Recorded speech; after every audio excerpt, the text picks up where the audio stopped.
Hey, good afternoon, everybody. It's December 22nd, 2025. We are in the New Testament book of Revelation. We're going to read chapter 13 today. All right, so we're continuing this vision of the history of creation, I guess one way to put it. We just saw the woman and the dragon. The dragon's trying to kill the child of the woman, which will represent our Lamb, Jesus Christ. So we want to see this is a stylized version of creation and the redemption story, I guess is one way to put it. That it was all part of God's plan. And are there symbols on symbols on symbols? Yes, sure. Again, it's a vision. Everything does mean something. But we want to look at the big picture of it and see that, hey, you know what? This is that we're seeing this epic confrontation between good and evil. And we're seeing that, hey, for a time, evil looks like it's going to win, but it's not going to win. It was always going to be the Lamb that wins. And we just saw as they opened, just before they blow that seventh trumpet, the world kind of understands, oh, we picked the wrong side. But as these visions continue, they keep coming back to, oh, no, I think we're going to win. And they rush back over to the Satan side. It's only when it looks like Satan's losing that they start to question it themselves, but they're always ready to turn their back on God. I guess that's one way to put it. And that's what we want to see as we're moving through this vision, that back and forth, good over evil, the wishy-washy people that will pay lip service to God when they don't have any other choice, but as soon as they think they have a choice, they're going to run away. Let's go ahead, we're going to read Revelation chapter 13.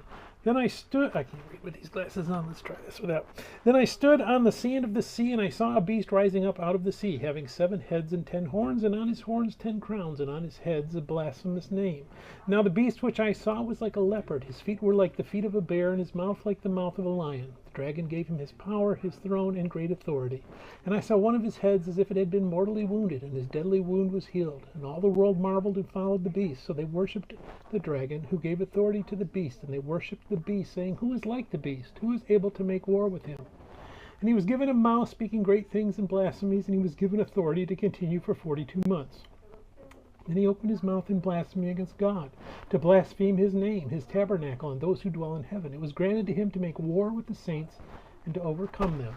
And authority was given him over every tribe, tongue, and nation. All who dwell on the earth will worship him, whose names have not been written in the book of life of the Lamb slain from the foundation of the world. If anyone has an ear, let him hear. He who leads into captivity shall go into captivity. He who kills with the sword must be killed with the sword. Here is the patience and the faith of the saints. Excuse me. Then I saw another beast coming up out of the earth, and he had 2 horns like a lamb, and spoke like a dragon, and he exercises all the authority of the first beast in his presence, and causes the earth and those who dwell in it to worship the first beast, whose deadly wound was healed. He performs great signs, so that he even makes fire come down from heaven on the earth in the sight of men, and he deceives those who dwell on the earth by those signs which he was granted to do in the sight of the beast, telling those who dwell on the earth to make an image to the beast, who was wounded by the sword and lived. He was granted power to give breath to the image of the beast, and the image of the beast should both speak and cause as many as would not worship the image of the beast to be killed.